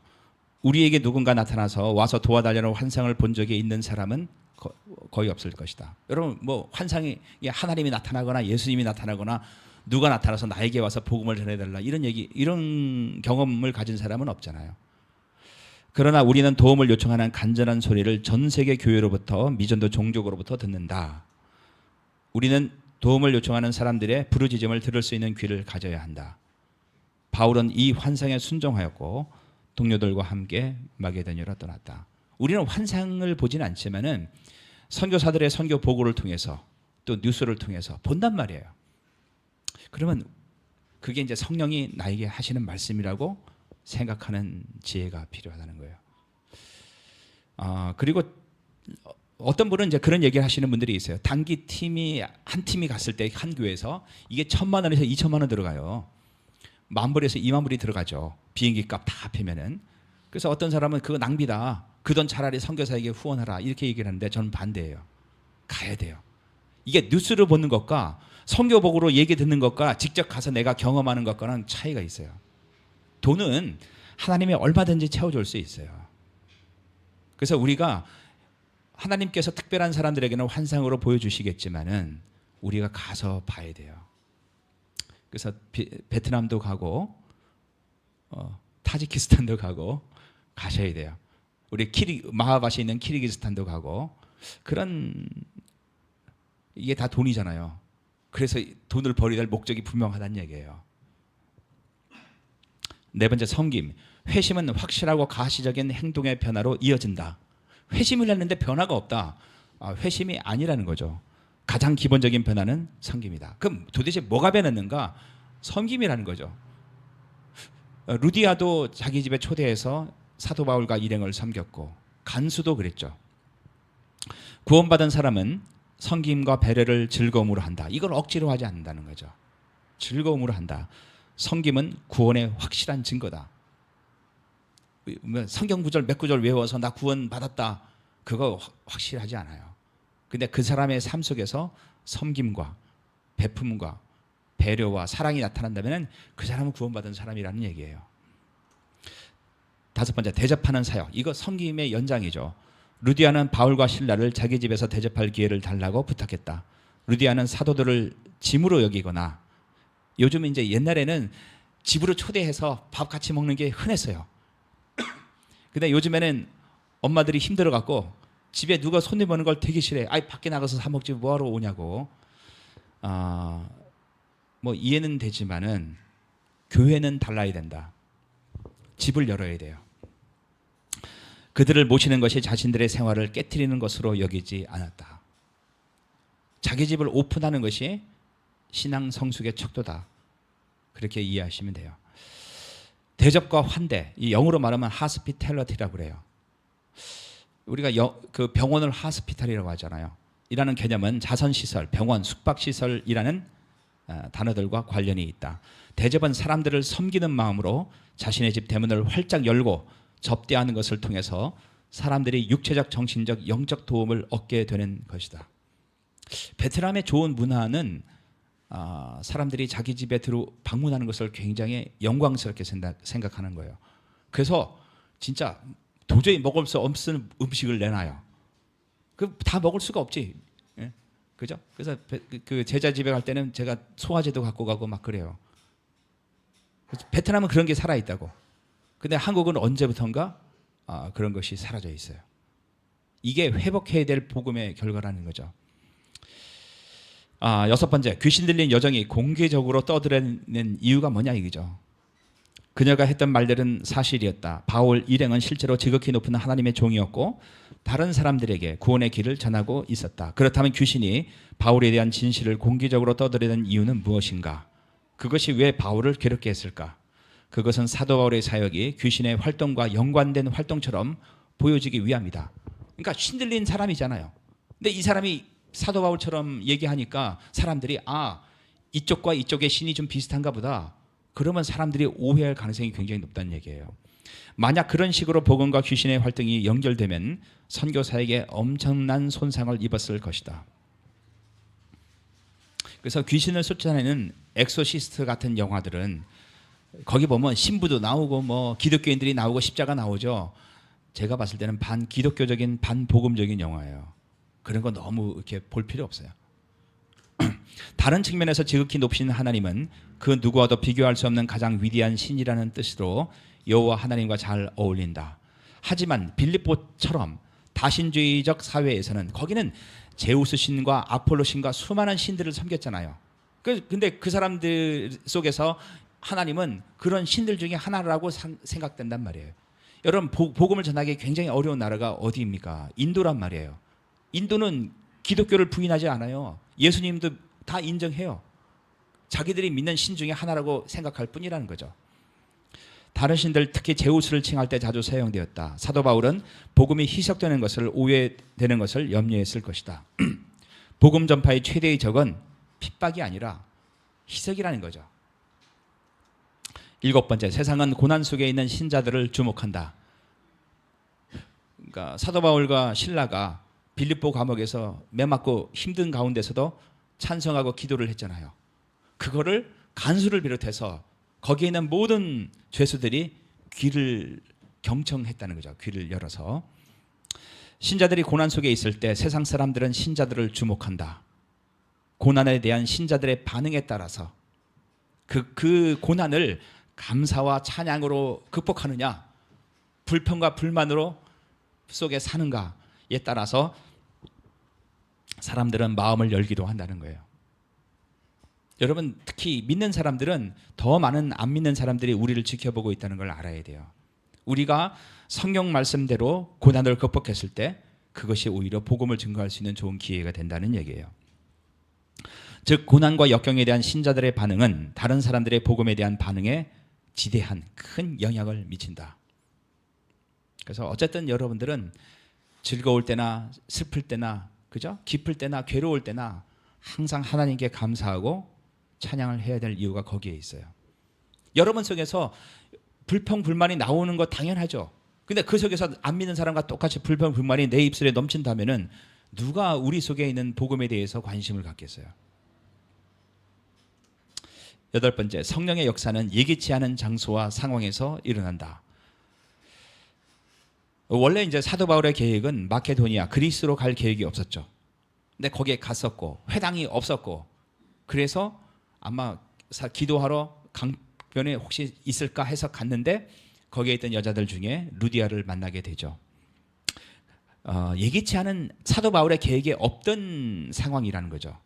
하지만 하나님의 필연적인 계획이 없는 우연은 없다는 거예요. 우리 입장에서는 우연이죠. 누구를 만나고 뭐 어디를 가고 어떤 일을 당하고 다 우연이에요. 우리 입장에서는 왜? 내가 계획한 것이 아니니까. 하지만 하나님의 입장에서는 그것이 필연이라는 거죠. 바울과 루디아의 만남은 하나님의 선교 계획 속에서 한 치의 오차 없이 계획되어 일어난 일이다. 사실 최초의 교회가 빌립보 교회였고 그 빌립보 교회가 루디아를 통해서 시작되었다는 얘기예요. 그리고 빌립보 교회를 통해서 유럽의 수많은 곳에 하나님의 교회가 세워졌다고 봤을 때 이 루디아와 사도 바울의 만남은 하나님의 계획 속에 있었다. 본래 사도 바울의 계획대로 갔으면 절대로 이 사람을 만날 수 없었죠. 아시아로 가고 북쪽의 비두니아로 가고. 우리는 계획을 세워야 하지만 여러분, 인간은 계획을 세워야 돼요. 계획이 없으면은 뭐 이렇게 막 왔다 갔다 하게 되고 그렇게 되죠. 그 계획이 하나님의 주권과 섭리 가운데 진행된다는 것을 인정하고 기대해야 된다. 하나님의 섭리와 주권 가운데 있기 때문에 내가 계획을 세웠지만은 우리가 세운 계획대로 안 될 수도 있다는 거예요. 그거를 인정하는 거죠. 그런데 그 진행은 우리의 계획과는 전혀 다른 방향이 될 가능성도 있다. 어쩌면은 이때 정도가 아니라 어쩌면 대부분일 수 있어요. 따라서 뜻하지 않은 상황 속에서 펼쳐지는 하나님의 섭리에 민감할 필요가 있다.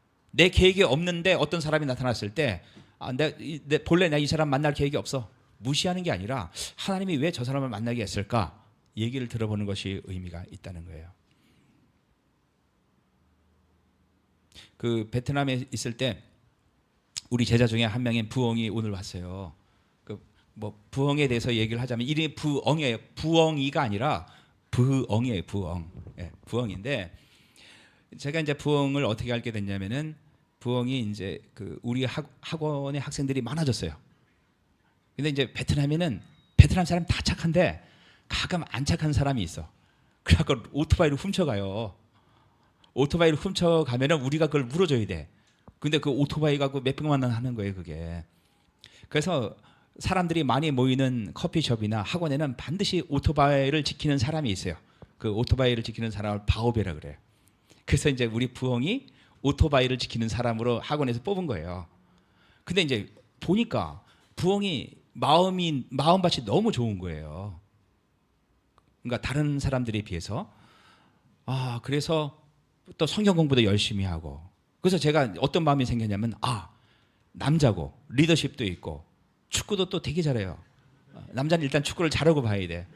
축구도 잘하지. 그리고 부엉이 그 베트남 군인 출신이에요.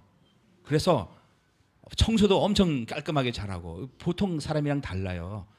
그래서 쟤는 교회의 리더가 돼야 되겠다.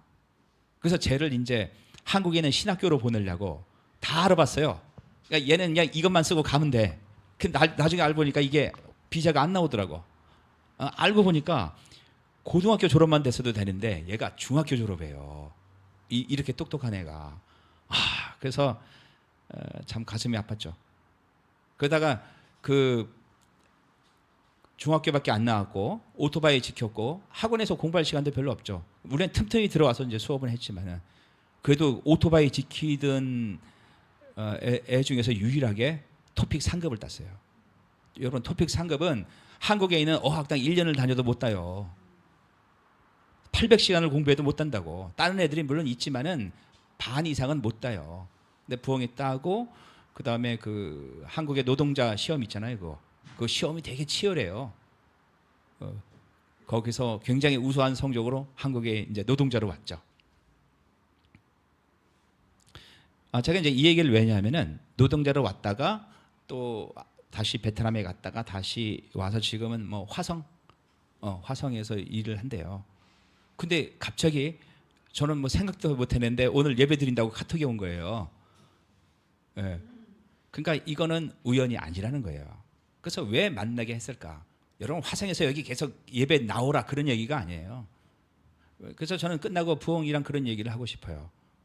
그러니까 너는 거기서 일을 하고 나는 여기서 목회를 하지만은 우리가 같이 이 베트남 노동자들에게 어떻게 복음을 전할 것인가 그런 얘기를 해보고 싶은 거예요.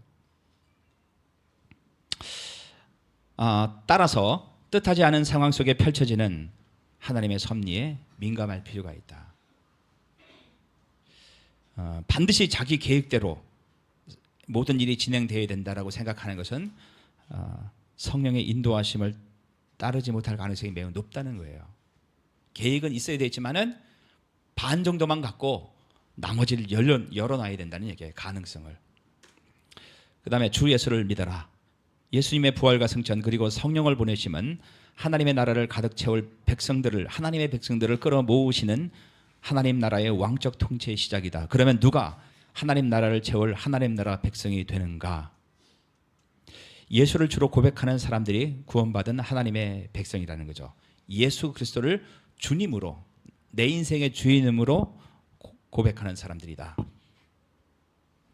예수를 주로 고백하는 것은 예수의 주권적인 다스림 아래 자신이 아닌 예수와 그의 나라를 위해 살겠다는 고백인 것이다. 근데 우리는 자꾸 내 자신이 아니라 예수와 그의 나라를 위해 사는 것은 목사님이나 선교사들이나 전도사님들에게 해당된다고 자꾸 착각을 해요.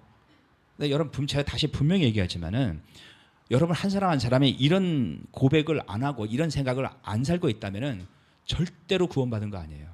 아무리 교회를 다녀도 아무리 11조를 해도 절대로 구원받은 거 아니다.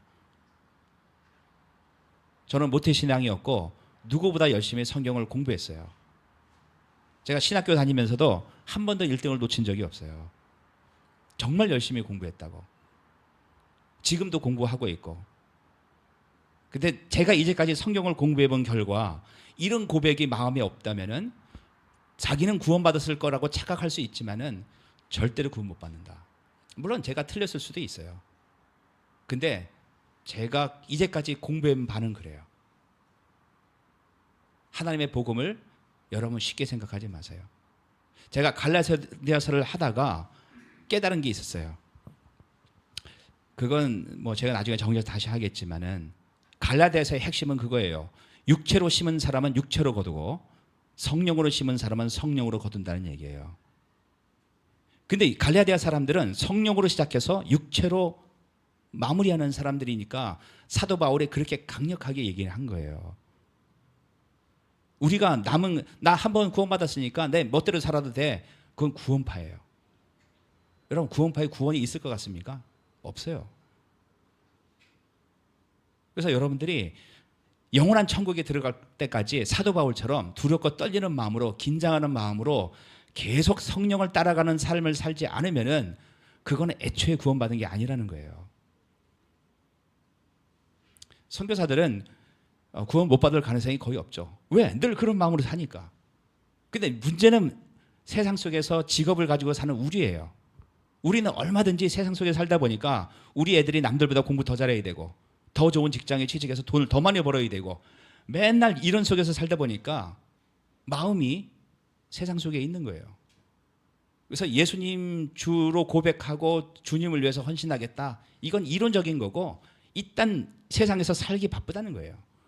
만일에 한두 번은 그럴 수 있지만은 그게 삶의 중심이라면은 그거는 복음도 아니고 구원도 아니라는 거예요. 당시에 예수를 주라고 고백하는 것은 로마 황제 외에는 주라는 칭호를 가질 수 없다고 규정한 로마 황제의 통치 근간을 뒤흔드는 매우 위험한 행동이었다. 걸리면 죽는 거죠. 믿음은 이러한 헌신을 요구하며 삶을 통해 자신의 고백이 나타나는 것이다. 헌신을 요구하고 그리고 그 주로 고백한 것이 삶을 통해서 나타나야 돼요. 어떻게? 다른 사람을 섬기고 사랑함을 통해서. 그럼 섬김이 뭐냐? 자기 집을 열어서 초대하는 거예요. 여러분 손님 한번 치르는 게 얼마나 힘든데. 그 다음에 10번째, 이중적 인도. 성령은 어떤 길에 대해서는 가지 말라고 말씀하시며 다른 길에 대해서는 가라고 명하신다. 리빙스톤은 중국어로 가려고 애썼으나 하나님은 그를 아프리카 선교사로 보내셨다. 윌리엄 캐리는 남태평양 폴리네시아로 가려고 계획을 세웠으나 하나님은 그를 인도로 이끄셨다. 저더슨은 먼저 인도로 갔으나 후에 미얀마로 사역지를 옮겼다. 그러니까 그래서 저더슨이 미얀마 최초의 선교사죠. 그래서 제가 예전에 미얀마 갔을 때 양곤대학, 그러니까 우리나라 서울대학 같은 데죠. 거기 가니까 저더슨 교회가 있더라고. 아주 오래된 교회가 있었어요. 우리 역시 성령의 인도하심을 신뢰하며 그분의 제지와 압박에 대해 똑같이 기뻐해야 한다. 혹시 길이 막히더라도 하나님이 더 큰 길을 열어주시는구나. 여러분 생각대로 모든 게 안 풀릴 수가 있어요. 본래 인생이 그렇죠. 근데 그 막음을 통해서 더 크게 역사하시는 하나님을 기대해야 된다는 거죠. 그래서 저는 우리 교회가 초라하지만은 그런 기대가 있어요. 언젠가는 하나님 앞에서 우리가 쓰임 받을 때가 올 것이다. 그때까지 우리는 준비해야 된다. 하나님의 인도는 부정적인 것만이 아니라 긍정적인 것도 포함된다. 어떤 분들은 닫히고 어떤 분들은 열린다. 지금은 여기 없지만은 우리 차상민 선교사가 베트남에서 사역 잘하다가, 그죠? 그 다음에 이제 손지영 선교사가 몸이 아파갖고 한국에 들어왔잖아요. 하나님이 막으시는 거죠. 한국에 와서는 또 다른 계획이 있을 거라는 거죠. 그리고 나중에 다시 베트남으로 갈 수 있고 또 다른 나라로 갈 수도 있고 한국에서 사역할 수 있는 거예요. 또한 환경적인 것뿐만 아니라 합리적인 것, 즉 우리가 처한 상황에 대해 심사숙고하는 것, 그리고 개인적인 것뿐만 아니라 정보들을 다른 사람과 나눔으로 공통적 의견에 도달하는 공동체적인 것도 포함된다. 그러니까 성령의 인도는 성령께서 우리에게 마음을 주시는 부분도 있고 환상을 통해 보여주시는 부분도 있고 공동체의 의견을 통해서 합의해서 어떤 것을 결정하는 것일 수도 있고, 그죠? 환경을 통해서 열고 닫고, 이 모든 것들이 이제 성령의 인도하심이라는 거예요. 그래서 결론이 뭐냐면은 하나님의 인도를 바라는 마음으로 기도하는 부분도 중요하고 또 여러 가지 상황에 대해서 올바르게 판단할 수 있는 지혜가 필요하다는 거예요. 그래서 그 지혜를 여러분들이 하나님께 기도해야 된다는 얘기예요. 11번째, 성령의 인도하심과 팀사역. 성령은 우리가 원하는 곳이 아니라 하나님이 원하시는 곳으로 우리의 발걸음을 인도하신다. 근데 이제 문제는 뭐냐면 하나님이 원하시는 것을 우리가 정확하게 잘 모른다는 거예요. 필요하면 우리가 가는 길을 가로막고 다른 길을 가기도 하신다. 그래서 혹시 막히면은 어떤 경우에는 뚫고 나가는 경우도 있지만은 돌아가는 것이 하나님 뜻인가 한번 천천히 생각을 해봐야 된다. 저도 이제 유튜브를 자주 보는 편이지만은 유튜브 안에 온갖 스포츠나 뉴스나 다 있어요. 그러니까 유튜브를 너무 자주 보게 되더라고. 그러니까 이 유튜브를 많이 보면서 폐해 중에 하나가 내가 뭔가 차를 마시면서 조용히 생각하고 멍 때리는 시간이 없어졌다는 거예요. 커피숍에 가도 유튜브를 봐야 되고 그런 것들이 필요하다는 거예요. 생각을 해야 돼요. 실제로 성령은 우리의 생각을 통해서 역사하는 경우가 많아요. 나에게 직접적으로 얘기하는 것보다. 그러면 내가 먼저 조용한 시간에 여유를 가지고 생각하는 게 필요하다.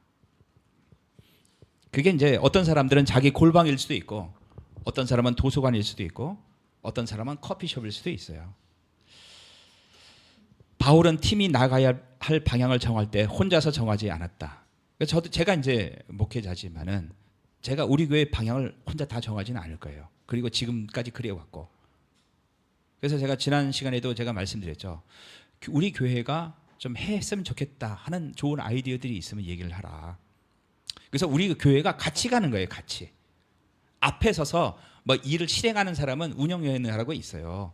하지만은 성령께서 여러분 한 사람 한 사람에게 역사하기 때문에 지혜를 주셔서 그 의견을 모아서 우리가 우리 교회가 앞으로 어떻게 가야 된다. 성령의 인도하심을 받았으며 또한 팀원들과 상의해서 결정했다. 그가 환상을 보았을 때도 그 환상에 대해 팀원들과 나누었고 팀원들은 한 마음으로 마게도냐로 가기로 결정했다. 그래서 여러분들이 성경을 보고 기도하면서 어떤 마음이 들었을 때 그냥 혼자서 그냥 가지고만 있지 말고 그거를 좀 공론화시켰으면 좋겠어요. 뭐 카톡방에다 올려도 되고 내가 성경을 묵상하면서 이런 생각이 드는데 여러분은 어떻게 생각하십니까?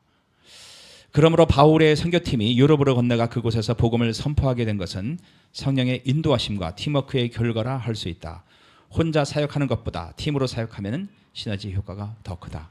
여러분 각자는 다 혼자 사역할 수 있는 능력이 있다고 저는 믿어요. 하지만 우리 교회가 한 팀이 돼서 하면은 훨씬 더 시너지 효과가 크다 이거죠. 요번에 이제 베트남으로 팀이 갔는데 우리 카톡에 올린 것처럼 이주영 집사님이 되게 즐거운 마음으로 갔어요. 왜? 자기가 생각했던 것보다 굉장히 많은 사람들이 후원을 해주신 거예요. 그러니까 사역이라는 게 본래 그래요. 혼자 하는 것보다 같이 했을 때 훨씬 효과가 크다는 거예요. 마지막으로 빌립보 교회. 바울과 실라는 이번에 함께 곤욕을 치르지 않은 동역자 누가는 옥에 갇히지 않았단 말이에요. 형제달이 아니라 형제들이에요. 형제들의 양육을 부탁하고 빌립보를 떠났다. 누가는 그들이 떠났다라는 표현으로 자신이 빌립보에 남은 것을 암시했다. 누가는 우리라는 말을 20장 6절에 가서야 다시 인용한다. 아마 그때부터 다시 누가가 사도 바울 팀에 합류해서 선교를 했던 것 같아요. 바울은 8년 후인 주후 57년 봄에 3차 선교 여행을 마치고 예루살렘으로 돌아가는 길에 빌립보 교회를 방문한다. 그러니까 지금 빌립보 교회를 개척을 했죠. 그죠? 루디아 점치는 귀신 들린 여종 간수를 중심으로 빌립보 교회가 개척이 된 다음에 8년 뒤에 방문을 했어요. 그 얼마나 감격스러웠겠어요. 그때는 몇 명이 안 됐겠지만은 누가는 빌립보 교회에서 성도들을 양육하며 8년을 보낸 것이다. 루디아와 이름이 알려지지 않은 간수를 중심으로 시작한 빌립보 교회가 8년 후 바울이 방문했을 때 상당히 많이 성장해 있었다. 바울은 두 번째 방문 5에서 6년 후에 그러니까 그 8년 후에 그리고 그 이후에 5, 6년 후에 빌립보 교회에 보내는 빌립보서를 썼다는 거죠. 바울이 빌립보를 떠날 때부터 로마에서 순교할 때까지 빌립보 교회는 계속해서 그를 재정적으로 지원했다. 우리 교회가 이제 이런 교회가 됐으면 좋겠어요. 우리가 사실은 더 많은 선교사들에게 후원했으면 좋겠지만은 지금도 사실은 약간 벅차거든요. 근데 이제 적어도 지금 우리가 하고 있는 선교사들 후원은 끝까지 우리가 했으면 좋겠다. 후원은 감사의 표현이지만 또한 자신들이 영접한 예수님을 세상 사람들이 영접하기를 바라는 염원의 표현이다. 우리가 베트남 갈 수 없잖아요. 우리가 타지키스탄 갈 수 없잖아요. 내 대신 가 있는 사람들을 위해서 기도로 후원하고 물질로 후원하는 것은 정말 당연한 것이라는 거죠. 하나가 또 있었네요. 2차 선교 여행의 특징. 첫 번째 선교 여행에서는 키프로스, 구브로라는 섬과 갈라디아에만 집중했다. 두 번째 선교 여행에서는 각 주의 수도를 중심으로 선교했다. 마케도니아의 수도 데살로니가, 아가야의 수도 고린도, 아시아의 수도 에베소. 이 수도들에 있는 각 교회들에게 바울은 후에 편지를 쓰게 된다. 그래서 데살로니가 전후서, 고린도 전후서, 에베소서. 그래서 제가 이제 사도행전을 공부하면서 갑자기 그냥 우리가 고린도 공부하면 이해가 됩니까? 어렵지. 배경을 모르니까. 사도행전을 공부하고 갈라디아서나 에베소서, 빌립보서를 갔을 때 우리는 이제 빌립보 교회가 어떻게 생겼는지를 알기 때문에 굉장히 좀 재밌게 이해가 잘 되게 성경을 볼 수 있을 것 같아요. 그런 면에서 사도행전 공부는 너무 중요하고 재밌는 것 같아요. 이게 더 실감이 되려면은 여러분 돈 모아서 꼭 터키를 가세요. 저기 정경인 주사 아들이 거기 갔대요. 트르키에 신혼여행으로. 그래서 보니까 8박 10일이래요. 어, 800 그러니까 사도 바울이 몇 년에 걸쳐서 다닌 거를 8박 10일 만에 점을 찍고 돌아올 수가 있다고. 세상이 얼마나 좋아졌어요. 적용. 자, 선교 전략의 유연성은 진리와 전통을 구별하는 능력과, 그죠? 어떤 것이 진리고 어떤 것이 전통이다. 전통은 바뀔 수 있다는 거죠. 진리는 바뀔 수 없지만, 선교 대상자에 대한 이해를 필요로 한다. 그러니까 할례를 받은 사람들을 전도할 때는 할례를 받은 사람이 가서 하고, 안 받은 사람들은 할례 안 받은 사람이 한다는 거죠. 자녀에게 성경과 성경적 가치관을 가르치는 것보다 더 중요한 자녀 교육은 없다. 그래서 적어도 아마 지금 자라는 애들은 뭐 공부 못해서 대학 못 가는 일은 없을 거예요. 다 미달이니까. 다 국립대 갈 수 있어요. 그래서 너무 뭐 학원 하지 말고 하나님 말씀을 좀 잘 가르치도록 했으면 좋겠어요. 그래서 지금 우리가 그 이승현 선교사가 지금 신학을 하고 있잖아요. 그 학교가 에스라인데 학교는 유명하지 않아요. 근데 교수들은 진짜 탁월한 교수들이 많아요. 제가 참고로 하는 교수들은 대부분 거기 있는 교수들이에요. 그래서 이승현 선교사가 아마 성경을 잘 배웠을 거예요. 그러니까 여러분 주일학교, 중고등부 다 맡겨도 돼요. 우리는 자녀들을 삶과 직업과 성경 말씀을 통해 사역하는 자로 키워야 된다. 그래서 보통 이제 사역하라고는 생각을 안 하죠.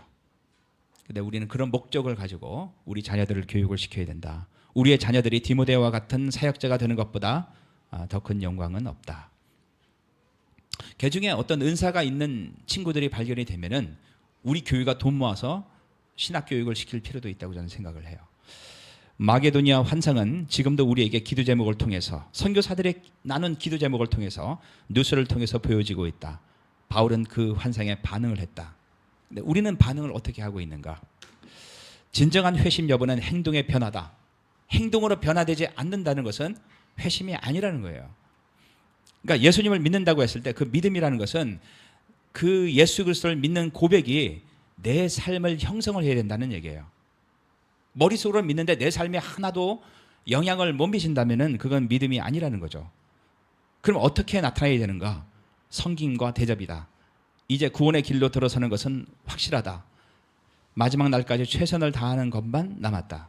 마지막 날까지 우리가 사람들을 섬기고 대접하고 사랑하고 이해하고 배려하고 도와주고, 이게 믿는 자의 당연한 도리라는 거죠. 그게 바로 성령을 따라 사는 것이고 성령으로 심는 거라는 거예요. 마음, 환경, 공동체 말씀, 열림과 닫힘을 통해 성령께서는 우리를 인도하신다. 우리가 처한 고난과 역경은 복음 전도의 기회가 된다. 우리가 고난 속에 있을 때 오히려 이게 복음 전도의 기회가 된다. 왜? 사람들이 나를 보기 때문에. 많은 사람들이 주목하기 때문이다. 천국의 소망을 둔 신자들에게 고난은 위협적인 것이 아니다.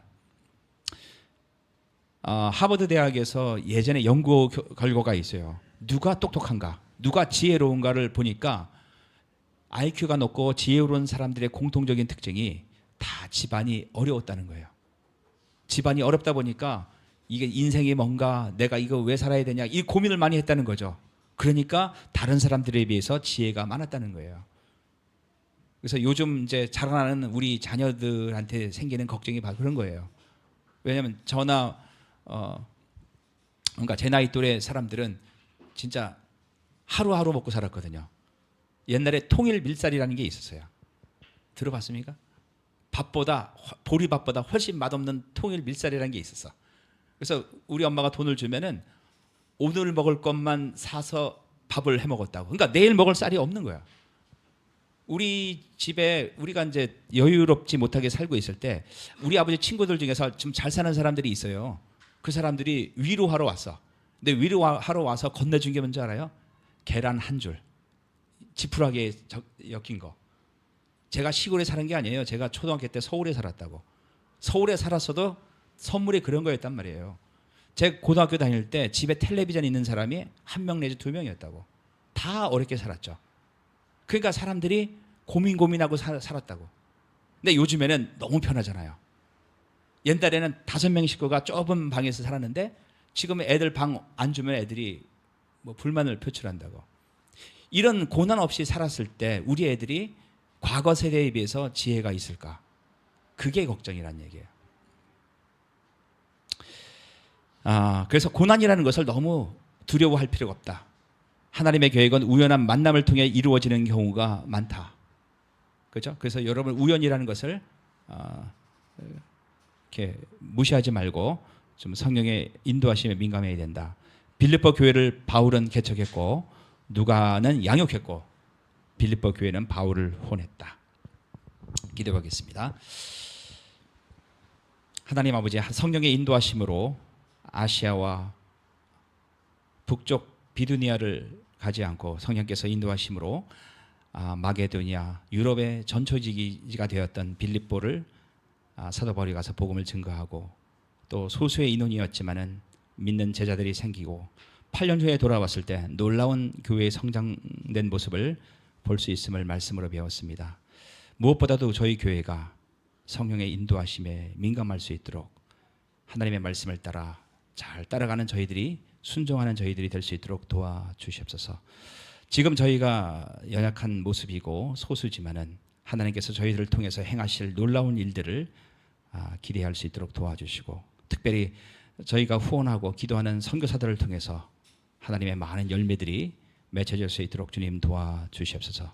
특별히 이 기간 동안에 베트남에서 단계팀에 가서 사역을 합니다. 특별히 우리 제자들을, 베트남 제자들을 격려하고 위로하고 그들과 깊은 교제의 시간이 될 수 있도록 도와주시고, 그들이 더욱더 힘을 얻어서 어렵고 힘든 땅인 베트남에서 하나님의 복음이 널리 퍼져나가는 놀라운 역사들이 그들을 통해서 일어날 수 있도록 도와주시옵소서. 예수님의 이름으로 기도했습니다. 아멘.